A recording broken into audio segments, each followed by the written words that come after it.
So the Joburg Film Festival just wrapped up a few weeks ago, and I had the opportunity of leading the discussion around how African content can actually be taken to the world. It's one thing for us to talk about the technology of streaming and that type of thing, but what happens with the content that's behind the scenes that's actually feeding some of these platforms. So here's a little bit of what happened with that discussion.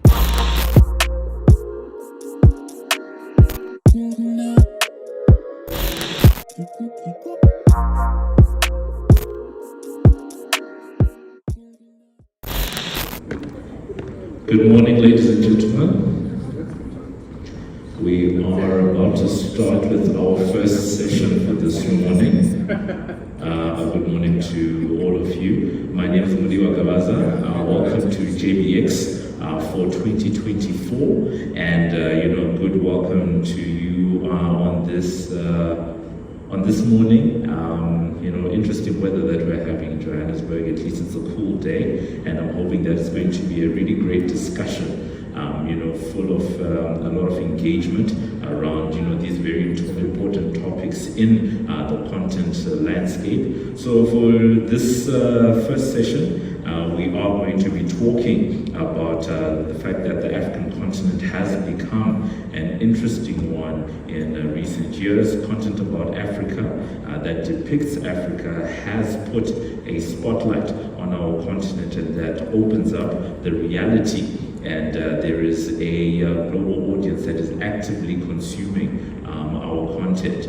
Against that background, more platforms have entered the market to buy, to commission, and to produce content, investing in our stories and skills for global consumption. And we're also seeing that more money is being pumped in, more eyeballs are watching, and so the demand grows. But the real question is, are we ready for that demand? To help us to answer some of these questions, help me to welcome our three panelists on stage.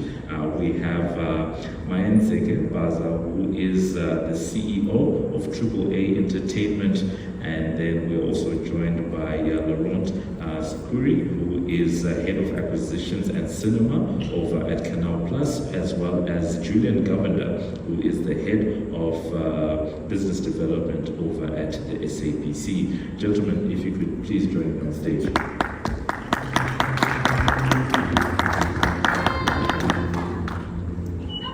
All right, so just to get the ball rolling, perhaps a good place for us to start. We've introduced the topic, we know why we're here. We've gathered, all the people that are either in this room or they're out in the main auditorium, is to say, firstly, are we keeping up? And when I say are we keeping up, are people, because we've outlined to say that people are demanding more of the content, right? But is that necessarily the case? Is this an impression that's been given, or are you guys seeing that in the data, in the business activity, in the type of deals that you are being able to make? I'm going to start, on your side, and then, work my way this way. Okay, I was hoping you were going to start with that. So my name is Mayenzeke Baza. I run a boutique, a global sales and distribution company, but also we finance content, or help finance content from Africa for global exploitation. So what I do, so that I get a bit of a context to when I answer the question, is that my business very much about empowering local content creators to find markets globally, locally and globally. So I work with broadcasters, I work with streamers, or any other platform that really is looking to acquire African content. Yeah. Specifically, of course, I specialize in black content from Africa. And I also buy content from the world, bring it to Africa of course, for exploitation to all the local partners. And I help develop some content. So I've been doing that for 12 years now. Yeah. And yes, it hasn't really been an easy journey, because I think every time a person creates content, creates for people around them to watch it. And of course, a story is story. If a good story works in the local market, potentially it's going to work in the global market. Because the way we consume story, the themes that come with it, love, emotions, it resonates with anyone globally. But for many years, of course, restrictions was always the buyer. So the buyer was always prejudiced to what they see and to what it looks. And they will tell you, my audience is not prepared to watch this type of content. It could be because it looks different to them, or it could be because the themes do not resonate with the actual buyer. Now, of course, with the streamers coming in and opening up the market, and everyone shifting to that, the streamers have sort of helped the content to go directly to the consumer. So it opens up a bigger market, which sort of has demystified some of the myth that your content cannot travel.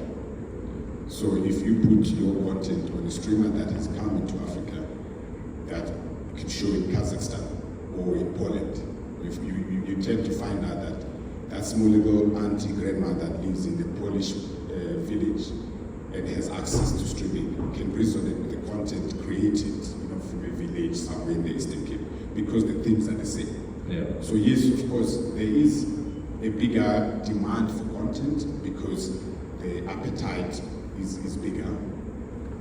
We see that our content is traveling globally. We see that global audiences are interested in the content. I think what's still the biggest thing is how do we create the right content, enough content to be able to supply this demand. And also things are shifting, of course, globally, is that still the buyers dictate, right, what gets created.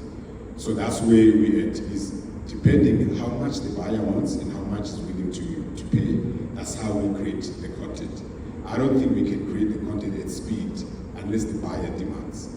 Even though it's open up globally, the buyer still dictates the narrative. So I think we're ready to create, we're ready to make it work, especially from an African perspective. It's just that there's still not big enough appetite from the buyer to buy the content, I think, at the speed that we would like to create the content. And I think that gives us, a little bit of insight into what's actually going on, especially the dynamics. I like the fact that you outline the fact that it's buyers, that help to shape, that narrative. And I can also imagine that if people aren't buying the content at the pace at which you want it to happen, then it also has, downstream implications on funding, on the rate at which shows are being commissioned, all of that. But Julian, I wanted to come to you on this one because as SABC, it's obviously hyper-local. That's the view that you take. There's also a mandate, to be producing local content. Obviously, you guys also show international. Maybe you could talk to us, just around what are you also seeing in this space, especially because you guys have to, look at things through that very local lens. Yeah, that's the conundrum we said. So I'm in business development. I'm supposed to be promoting the South African product created by the SABC. And yes, we make it hyper-local, and we talk about being hyper-local. But from a sales perspective, that's the challenge that I need to change within the SABC. Because you're creating a product not just for South Africa, you're creating a product for the international community as well. So we need to make sure that when we create the content, it resonates across various markets and various territories. So that's the challenge that I have within business development, is to say, but how can I enable that for you to do? Either I do closed captioning, either I do different audio scriptures or initiatives such as that enables my product to live outside of the SABC space. So those are but that's a mindset change that we need to bring into the SABC to say, yes, I understand that we have a local mandate, and I understand that we have to cater for a South African audience, but I also have to live, that content that we create has to live outside of South Africa as well. And that's what I'm trying to push from my end. We have this lovely archive that we have, and I would love to see that sit elsewhere as well. The potential is there. People have asked, they really, really want our content, but it's very vernacular-centric, South African. It's difficult. We have to redo the entire archive to be able to sell the archive. Yeah. I can't just sell it to you as a product just like that. Mayenzeke knows he does a lot of work for me in terms of reversioning their content, putting in subtitles, audio tracks to be able to sell it. So it's a big effort that's required from this. We say, and I think we're ready because we talk global, right? Yeah. We want to be global, but we have content to be global. So Yes. that's where I'm starting. Okay, cool. And I like the fact that I did this strategically, starting from that side and working our way here, because at least we have, going from the inside out. And, I'm hoping that Laurent can give us an outsider in, look at that content, right? Because as Canal Plus, you guys have a big operation on the continent, but you are French-based, right? So you are, at least to my understanding of the company, a lot of operations in Francophone Africa, but a lot of deals with the likes of MultiChoice, which means your content is being shown in a number of the English-speaking countries. How are you guys approaching, I guess, from an African content point of view? Because we said, are we keeping up? From where you're sitting, what's your view there? Yes, thank you. Yes, I'm in this position. Mayenzeke was saying the buyers. I'm a buyer. I'm a commissioning editor, and we are in the French market. So what I can say is that we work with the SABC, we work with the MultiChoice, and we localize the South African contents, and we also produce in Africa, everywhere. So it's the proof that for us there is what we need to have global contents, at least global African contents, most of the time, that justify the fact that we invest in this localization with the versioning and dubbing, and also in the production. We have some examples of productions that travel abroad, in Europe, in festivals in the US, elsewhere. So definitely there is this local with a global film production that can travel, but for me, it's not applicable to everything, because we have also some very local productions that are really appreciated by the audience, and it's good in this way. We produce them too in our market, but the aim is not the same. So we have to accept that there could be two kinds of projects. Some more local for the internal market, and some that are more designated for a global viewing. It's very interesting what's been happening in this space over the last couple of years. We talk about stories traveling, right? And I think that's probably the biggest theme, that we are trying to attack, this year, with the 3-day, with the 3 days that we're here. And Julian, I wanted to maybe dive a little bit deeper into something that you said just now, to say as much as, at least in your position, there's a hyper-local element, but there's a piece that's also trying to sell the local story, outside, outside of South Africa.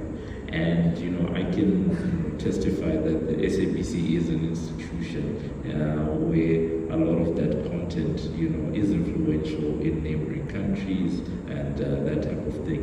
But one of the things that I wanted to maybe pick your brain on is the importance of the African diaspora, right? Because at least if I draw parallels with music, right? The easy example is I'm a piano in South Africa, and what's termed as Afrobeats or Niger music with the Nigerian music, and a lot of it has been pushed into the world where we're seeing big award shows, Grammys recognizing artists from South Africa, from Nigeria, because there's this big global push. When it comes to TV, right? What's the formula there? So it's you see, we play in this global world, this global environment. So Africa has to come up and take its space. We have to push the envelope with the regards, especially our content that we create, and push our audiences to understand who our role players are, who our big producers are, who our big actors are, who our big celebrities are. And it's slowly growing, because you saw you got recognition recently at the Grammys, right? So we're playing in that space already, and we know that our audiences move to those areas. But I think from my perspective is having that exposure, marketing as much as possible. Trying to get our word out, trying to get our programs out there, creating the additional content as well that supports the local environment, having players, international players, come into South Africa and say, I can partner with you. This is what we can do for you. We can create a global product.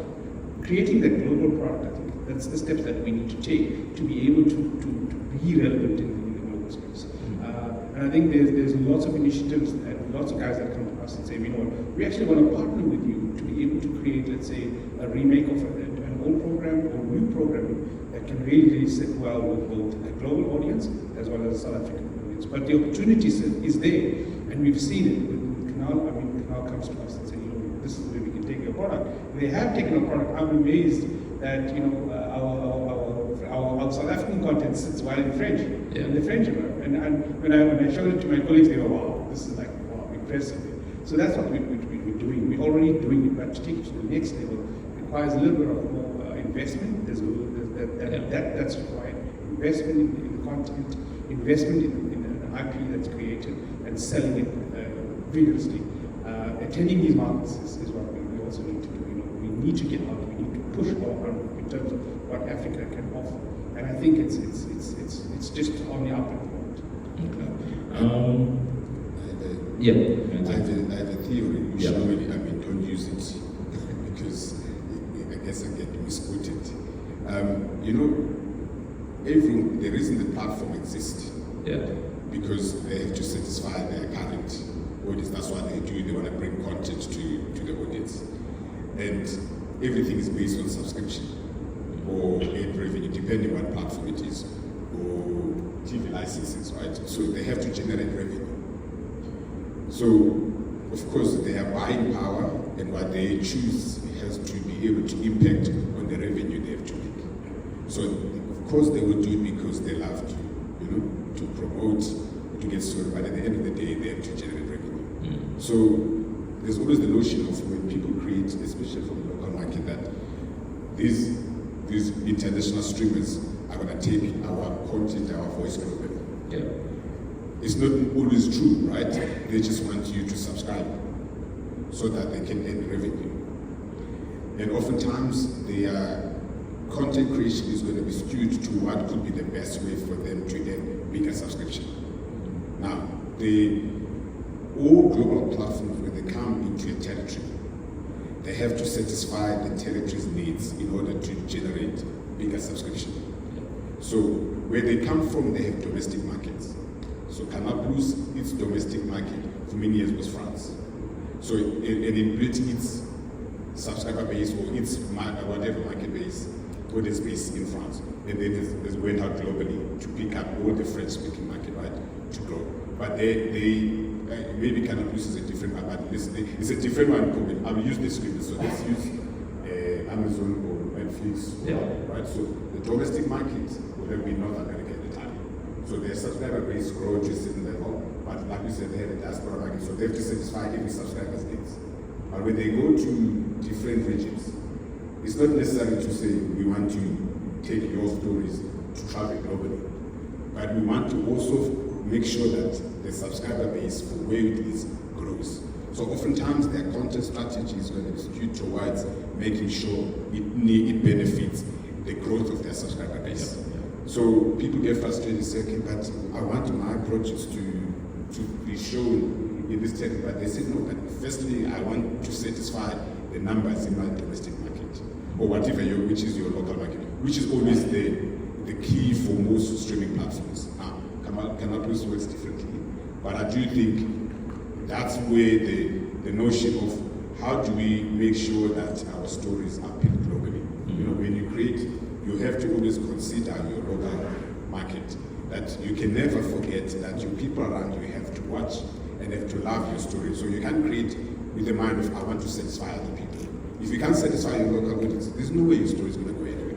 And we need a very domestic, strong market. So we need an SABC for them to thrive. Because once we have a very strong domestic market, that can also generate, which means we have an opportunity to be able to create content. And then we create that content and be able to take it globally within another platform. You know, to Laurent, not everything is going to go globally. Everything needs to have a local base. Yeah. Laurent, your take on this? Yeah? Yes, I can nuance a little bit some of what you said, because from a business point of view, you're right.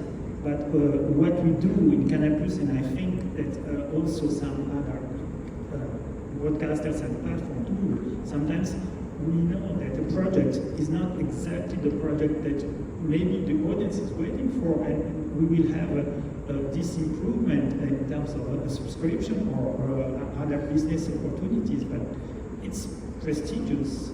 It's important to support young new talent, or even some subjects which are not, they don't have enough space in the media, and we decide just to support projects, knowing already that it won't be exactly the commercial success. It will be a prestigious success, maybe in festivals, in awards, in another way. And we can consider that we have a comeback on another level, just to say. And on the fact that we are French channels, we are French channels in Africa because there is a French a language audience, but we have channels in many languages elsewhere in Africa. We also have channels in Ethiopia, in the local languages, and we have many local languages channels in Africa too, in Senegal, in Madagascar, in other territories that we are developing in the local languages, and we have internationally some channels in Africa, in Asia, on our group. So we are an international group, but with a different distribution than the platforms. We are not always so global. We are local and global with very few boundaries. It makes sense because there's different ways you could approach, all of these things that we're talking about, right? Because if we were to take, French as a language, right? The diaspora, or how far you go, is first premised on the language, and then beyond that, the relatability of the stories, because you can always do dubbing, you can always do, what Julian was talking about, adding, the content that, does the translations, all of that. There's that piece. But when it comes to, and also I think that's one of the reasons why English content does so well, because there's so many English-speaking, countries around the world.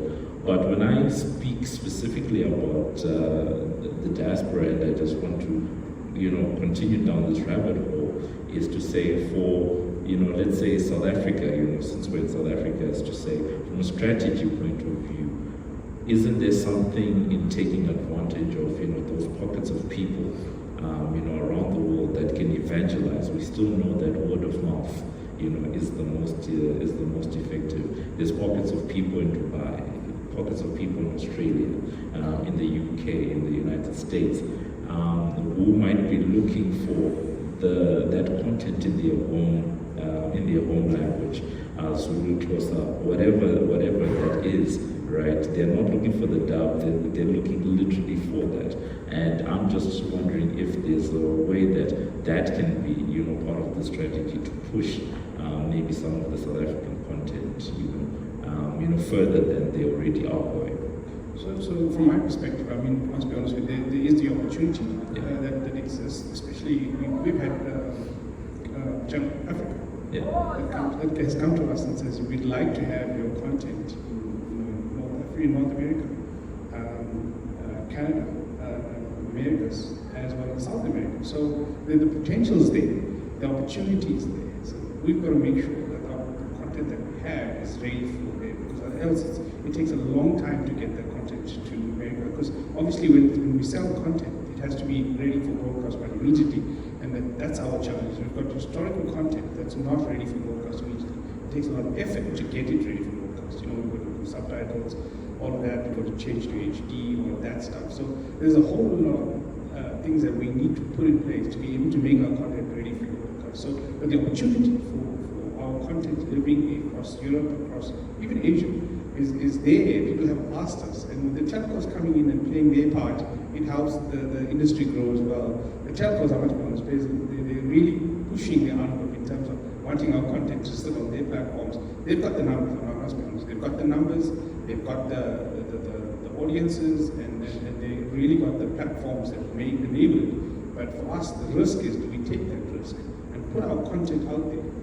What do we get in return? That ROI is very important for us. Yeah. Because we've got to make content that actually makes money for us at the end of the day. For the longest time, we've been doing the other way around for the SABC, I must be honest with you. We're now focused on getting ROI for every piece of content that goes out. And that's what needs to change. Because yes, we are public broadcasting, yes, we need to do our public service, but we also have to fulfill our commercial imperatives. We have to make it profitable for us to broadcast a piece of content. Else, it's going to be very hard for us to put stuff on the space. And we're finding that shift change is what's difficult at the moment for us. It's sort of been proven that there is a massive diaspora market, right? It's how you monetize that. So the sort of structured streaming platforms have it, and they've got access to it, and it's monetized at their own terms. Now, outside, so there is the difference with music, is that if you're sitting in your car and you're like somewhere in California, and you're South African and I'm playing a hit, you can click and listen, right? But with movies, you have to go sit down and watch, make the time. Yeah. You can't watch while you go to the office. So it's how do we get the content accessible to that diaspora at the right time, right? And it's convenient. Whereas motion picture, it needs you to be able to sit and watch. Now, then what they do, they go to what's called traditional, of course, structured streaming platforms or broadcasters where they make the time to watch. So that's how it's monetized. So to maximize that, where you can get to them at the time when you know when you can go directly, it's difficult. So with music, of course, there's many platforms. But I think there's a lot of different platforms now, right, where you can get your platform to be able to get to that diaspora market. But it's not as easy as you want to be. You don't just say, pay me. So you can't instantly monetize it. Yeah. So maybe it's ad revenue driven when they watch, but the structured platforms will always dictate for you and say, for you, they know in North America, I've cornered the diaspora market. They've got the stats and the data, and they will dictate how much they're going to pay for you. You can monetize it yourself. Unlike in music you can. There's many ways to make it work, but when it comes to phones and you have to go through the structure. Yes, there is. I mean, South Africa, of course, does not have a bigger diaspora as compared to Nigeria or Ethiopia. So those have got a bigger diaspora outside the continent as compared to South Africa. But there is definitely that diaspora, that shift, and we all trying to figure out how to monetize it. But of course, you have to navigate the current structured systems because they know how to do it. I'm going to throw it to the two operators. Maybe I'll start with, on the Canal Plus side and then SABC. And I'm going to use SABC as my example to sort of launch this off. And you guys can tell me, where I'm going wrong, because we're here to be educated. From a monetization point of view and also return on investment, you spoke earlier on about, the agreements you have to get it broadcast ready. There's all these things that have to happen, with the third-party channels. But using what's existing, is there not a possibility where you can take, let's say, SABC and say, guys, SABC Plus, as long as you're accessing this thing outside of South Africa, I don't know, $5 fee, and then you can access it. I'm pretty sure that's simple enough in my head, but I'm sure behind the scenes you guys are going to tell me that it's more complex than that. Yeah. For sure, because there are rights questions. There is distribution strategy, marketing to get to sell this kind of services. It doesn't go so quickly and easily elsewhere. The diaspora, I see the diaspora as a very interesting interactive aspect that brings energy and appeal to what is produced in Africa with some ideas that comes and they have integrated it in other cultures, and they bring them back, and also they create the appeal of African products by creating this link. But and the link is larger than just the diaspora in the territory. But for that, we need some sort of programs that can reach this level. Not all of them. And if we focus on very local programs for diaspora outside, this will be very limited and very complicated to monetize and to distribute. Okay, those are the building blocks. So you're saying distribution, the marketing, and perhaps not having content specifically for diaspora. But okay, cool. There's that. Julian? Yeah, so we are really looking forward to creating an opportunity where SABC Plus lives outside South Africa. Right? So at the moment, our app is out in South Africa and neighboring countries. We have access to it, but radio sits outside. So radio already is available, but television, obviously, we have rights. We can't just broadcast the SABC Plus app on countries outside of South Africa. So we have that limitation. But the good thing that what the SABC is trying to do is trying to create another product that will live internationally. And so we've asked that create a product that lives internationally, that we can sell on, that has no rights issues, and that can play our SABC content throughout the world. So that's where I'm pushing to be able to sell those types of platforms to live on OTT platforms outside of SA. So we've had some interactions. Obviously, everything revolves around: do you have the numbers that will make me money? Yeah. And if you don't have the numbers, then I'm going to say, okay, but you need to get the numbers. There are lots and lots, and what we find is there are lots and lots of players who don't have numbers, who have some numbers, who don't have the track record to be able to come in and say, I can make you a profit in 6 months. So it's a tricky one, right? It's a tricky one, but like I said, there are the opportunities to push our content to any global market. With, like I said, the telcos before are playing a big role, especially going out into the international areas. But we have that potential where we want to create a channel that sits outside of South Africa from an SABC perspective. Okay, cool. Now, I just want to take some time to maybe switch gears in the conversation a little bit to perhaps talk about IP, that's intellectual property. It's something, it's a word that's already been brought up a couple of times by the gentleman on stage. And I'm going to start off by talking about, I don't work for any of the companies that they work for, so I can say Netflix and Amazon and all of that stuff. There's an interesting platform called View. Many of you may have come across it. It is a Hong Kong-based streaming platform, and I recently had an engagement with them. These guys, 4 million South Africans, right, are active users on their platform every month on View. 4 million is a huge number for streaming in South Africa, right? I stand to be corrected, but to the best of my knowledge, Showmax, Netflix, Amazon, whatever other mainstream platform you can think about does not have these numbers, right? Now, what sits on View in South Africa? It's a lot of your SABC content, so a lot of the local content, but it's a lot of Korean content. And I have to admire what the Koreans have been able to do in terms of pushing their stories and their content into international markets. I think in the wider mainstream world, we think of, one of the biggest examples is probably Squid Game, right? That was a local Korean show that just blew up and took off around the world.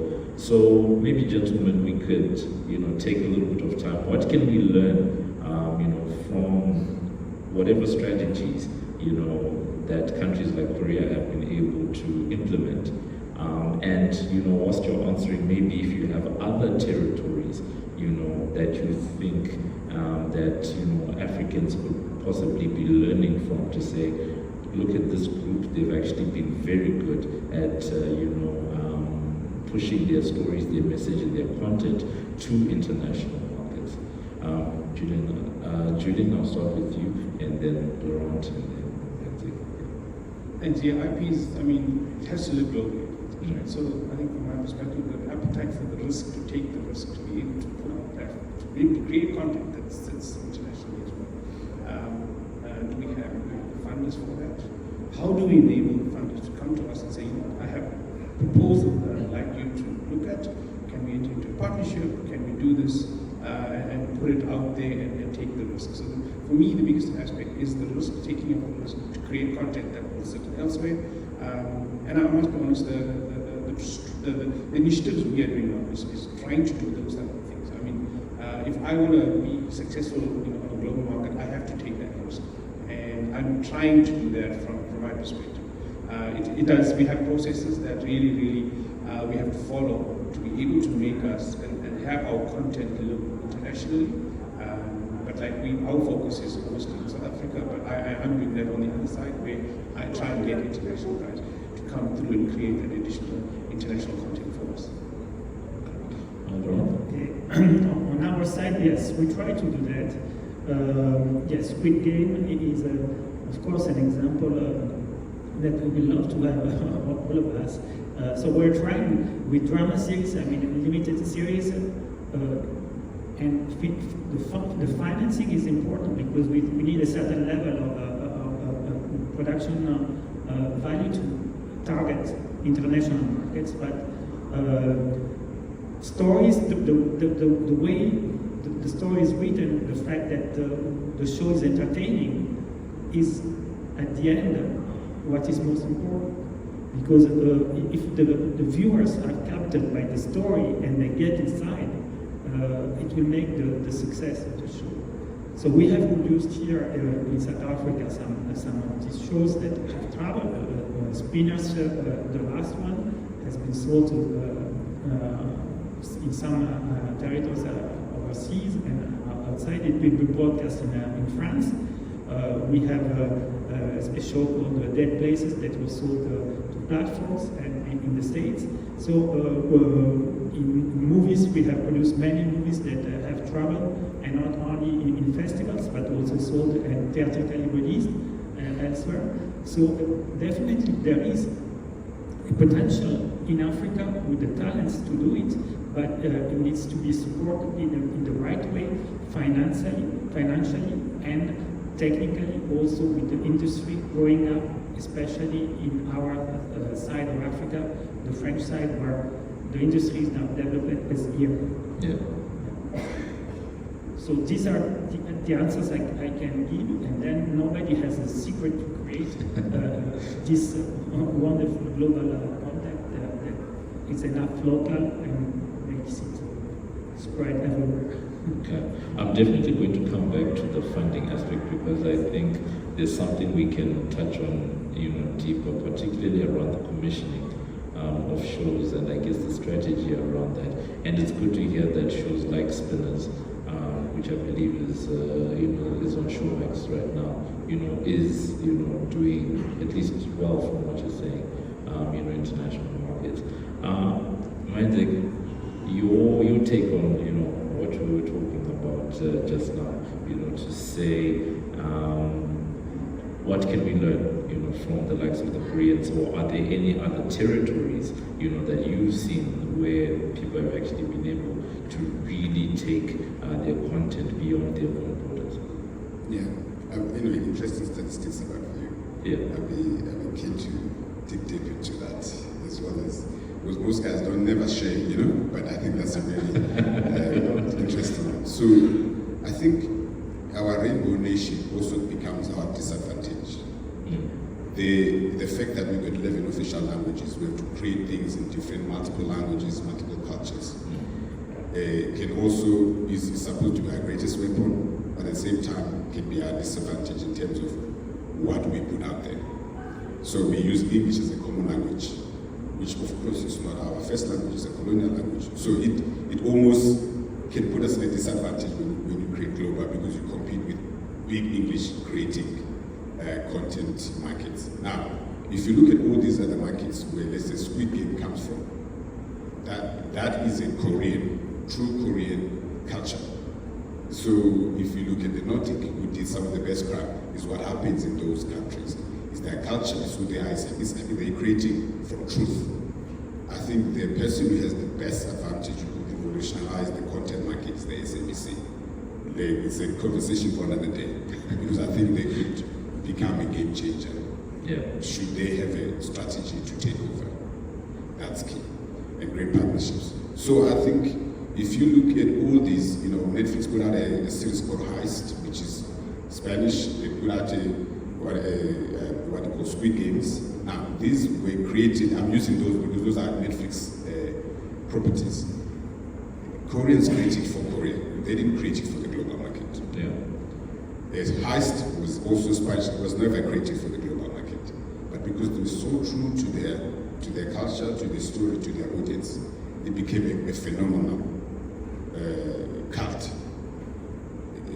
I use that. SABC has created some of the best. They have a series called Yuzo, which is probably one of the greatest cults you can ever find out of this. So they've got some of the greatest IP that they've created for many years. Now, how do you take local cults and make them for the local audience, but also open up to the global market, and have the infrastructure and the platforms to open it up globally? So that's what Netflix did. So took a Korean culture and just created a platform for it to live globally.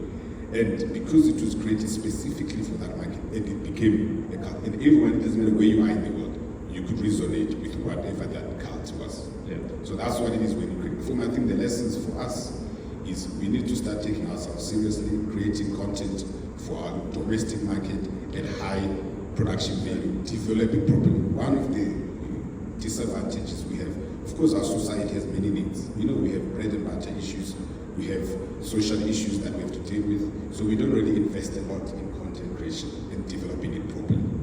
We don't have the money, the means.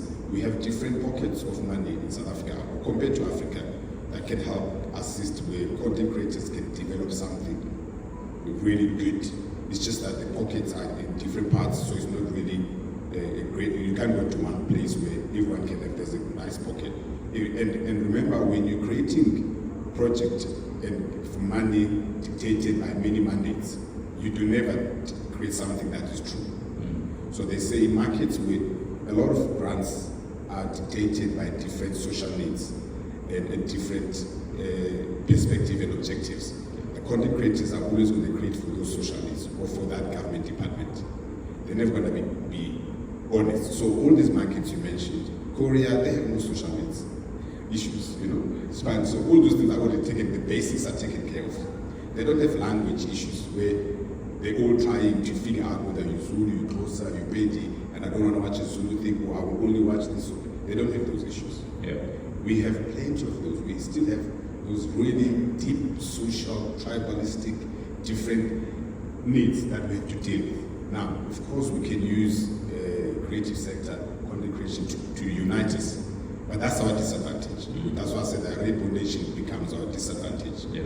But I think, to my point, we can learn from that. But I can tell you, you need a domestic partner that can be aggressive, that has the muscle and that has the mandate, but also that has the IP. Now, SABC is one of those. I'm not saying I'm vouching for them, but I think they're the only guys who have that potential to make it. It's just that they need strong partnership. So I think for me, that's my perspective. I think that's how we should look at it. Because everyone else can up and go, right? So today is it, tomorrow is gone, because that's what they've done. You need a strong domestic partner that has basic interest. Like Laurent, they've established themselves in the French-speaking Africa. They want to take over, they want to buy this side. But I think that's, for me, is a very key thing, is who's that partner that we pay TV licenses to, and we continue to pay them, and we empower them and we collaborate, but then we change the narrative, then we can create the true value content, and that will work globally. I can bet, is that I've worked with mainstream platforms, I work with in different markets, and nothing really, we don't have to do something rocket science. We need to start empowering our domestic content creation and our domestic partners, and then we become a global change. That's kind of my theory. Okay. Now, as we are rounding up today's discussion, because we have a few minutes left, I wanted to pose something to, we've got two buyers, on our panel. Laurent is also, into the commissioning side, from what you were saying just now. Because part of the reason why we are here in the first place is so that people can engage and learn from each other, and we can come up with strategies, around, content and how to take it forward, and the monetization aspect. Because at the end of the day, right, we're trying to put food on the table, we're trying to grow an economy, particularly the creative sector. From a strategy point of view, many filmmakers and producers in the room, in the current environment, we've already spoken about the fact that funding is, a bit of an issue. But from what you guys are seeing practically on the ground, especially on the buying side, what's working better? The situations where someone comes, they already have a ready piece of content, they've got a season, maybe 10 episodes already shot, done, it's packaged, and then they come to you and they say, guys, I've got this thing, please help me to get it out into the world.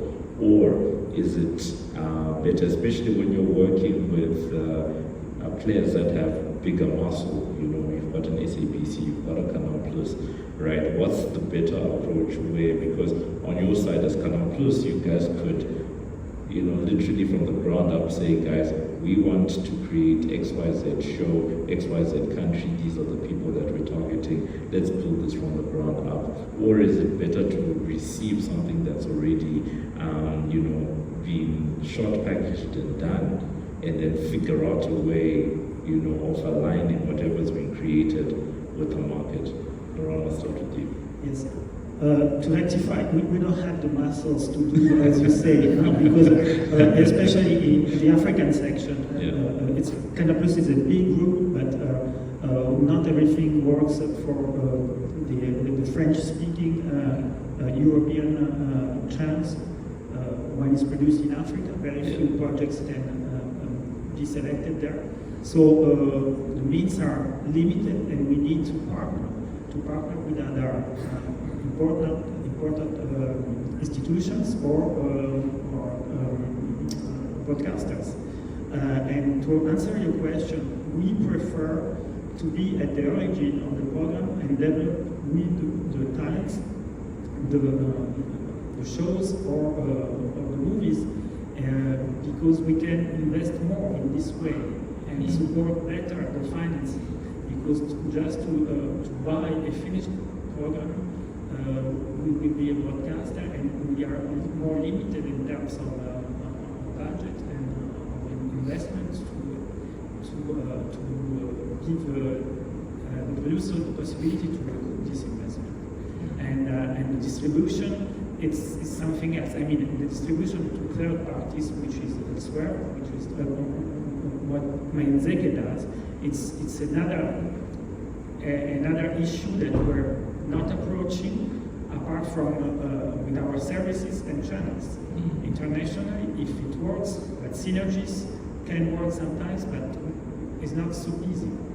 What we do to improve and to leverage all the industry and the means of the talents is to for the movies to distribute them in our market in Africa, theatrically, before putting them on the channel, so that they have a career and some revenues, and also some fame, well known and more prestigious when they come to our channel, and also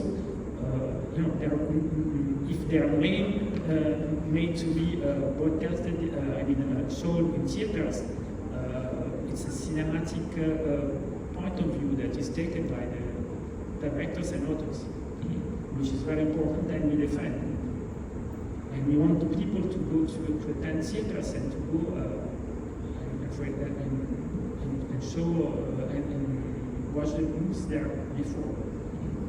Okay. So you guys would rather be, at the origin point and then help to build, the show or whatever it is. At the origin, it doesn't mean that we have the ideas or we ask and we commission in this way. We respect and we want the authors to bring their stories with accuracy, with authenticity, and this is an essence for us. And even the language, we respect the fact that the dialogues are in local languages and to make it credible. Yes. Okay, cool. Mayenzeke, your take on this one? So I have a different perspective. So what is the value of IP, right? And how do you value what it costs to make a movie and what it costs to make a series? For me, that's one of the issues we have. Is that yes, people can go and create and bring it and be exploited, but and how much are you supposed to be compensated for the stuff you've created? And that's where, for me, the biggest issue that our market is not growing and we're dictating the terms. Laurent can tell you what they pay for an African project. This is what they pay in France. It's dictated by the market, right? So you're not going to pay $300,000 or $4 million for a series per episode in Africa because the market is not big enough. But at what point, what's the price point they create that content for? Yeah. So one of the biggest buyers I've ever encountered when it comes to the value for a product was SABC. So SABC pays more money than anyone when it comes to valuing the product because they've been in the market and they've made it work. Now, people can argue and discuss those things, but from a seller perspective, distributor, you can say because they understood the social economics and what each person is supposed to earn in order to be able to have a living, standard of living. Yeah. So global platforms pay you based on what the market dictates in terms of their subscription. And they're not going to pay you what Netflix pays in North America for a movie. It's not going to be the same what they pay in South Africa because they tell you this, even though you could almost create the same value to the same price point because of what the market asks. So I think for me the difficulty is that before we create anything, we have to understand what the value of what we're creating and what we're going to earn. And what that return is going to look like, and who you're going to be selling to, and then that dictates where this product is going to go. Yeah. So if you're creating for a local market, you have to understand the budget you have to create in, and you have to understand how much you're going to be paid. You can't create and expect bigger revenue if the market is like this. Also, you can't create because the platform is US, it's going to pay you the numbers that you assume US market pays for. So that for me is that, and we have to start valuing ourselves. We have to figure ourselves how do we value the product we create and be able to say no. Yeah. I can tell you, content is king. Yeah. Platform needs the content. If everyone says we're not going to create the content, there is no way these platforms will exist. Yeah. We just have to find ourselves to the point where we can dictate selling. But what happens? They say, "Hey, you are hungry. You don't want it. Laurent is going to take it." And Laurent can create it at the cheapest price. The quality may not be great, but you're still going to watch it. So we need to get to that point where the market can value itself, can determine what they want to create, the quality they want to create. That's what the Koreans have done. That's why you go to view, you have Korean content, right? Because they've created a value and we watch it because we love it, but they've dictated what that value should be. And that's what all markets do. So I think that's where we need to get to as Africa, where the stomach does not dictate what you create. Yeah. At the moment, unfortunately, you can't do anything. We only think from our stomachs. And it doesn't matter what we do, that's where the brain is. So it's difficult to be able to fight for what you want, for your needs. It makes my job even more difficult sometimes to be able to dictate the terms, because at the end of the day, when there's a hunger, people will take whatever comes in front of them. Okay. So, Julian, you've got the last word on this discussion. We've heard, the strategy, and how, Laurent and his team are, thinking around these issues when it comes to, wanting to be there perhaps from the origin point, going forward. Mayenzeke talking about, understanding the value of the content. Your take, it's a bit of a chicken and egg, type of thing. So yeah, it's what we live, work, and do every day. Do I do business with you because your product is good? Am I getting a return on investment? So those are the factors that we need to think about now, because like Mayenzeke says, it's a tricky part of getting the balance right. So, the balance in terms of how the content's created, the return on investment, the OTT platform numbers that are there, is it all going to match? Is it all going to make an impact on how I see my product? So that's what we're trying to do. We're trying to get that balance right. Mayenzeke says, people look at it from how can we feed ourselves? So that although we have a model of costing, we have a model of costing. But that model of costing is based on SABC. But if we all come together and we play in that same space and we partner with each other, we can create an environment that allows us to make sure that our content is actually getting us the value that we asked for firstly, and we get the return on investment from that side. So it's a lot of a balancing act for us. Certainly a balancing act, and that's where we end off, with today's first discussion. It's really been a great one, just chatting with these gentlemen about how do we take, some of our African stories, outwards into the international markets. Are we ready for the demand, that is out there? What is the place of the diaspora market? How do we, grow, audiences internationally? How do you make content that is authentically local and then help to make that be the anchor point upon which you can blow something out there. In all this, one of the things that is quite key is the fact that the economics have to make sense, right? No one is doing this for fun. We're here to create value, and I like what Laurent was talking about earlier on, to say that what works in one region doesn't always work, in another region, even in a French-speaking context, right? So it shows you that when you're telling stories, it's beyond just the language. It's also some of the the local contextual factors that help to drive stories forward. The fact that Julian is talking about the archives that they have, and I'm actually quite excited for them to get to a point where people outside of South Africa will be able to access SABC Plus or any other equivalent platform that they come up with, because there's huge potential, huge value in those archives. And obviously where Mayenzeke ended up talking about the value of the content that we are producing here. What is the value? What is dictating the method upon which you are valuing the content that you're producing, or the work that is being bought, or the price at which you are willing to sell the intellectual property that you have created. So that's been it. Thank you so much to the three gentlemen. Thank you so much, Mayenzeke, Julian, and Laurent. Thank you so much. Thank you. We do just ask that there is a pitching competition that it will be coming up from 12. So I just to let you know that there's more that's going to be coming up on the stage. Thank you so much. This is Muffs Too Much, and you're watching MobbJustice TV. Like us on Facebook, follow us on Instagram, follow us on Twitter. We're there on YouTube. Thank you for watching our video. Subscribe. Thank you.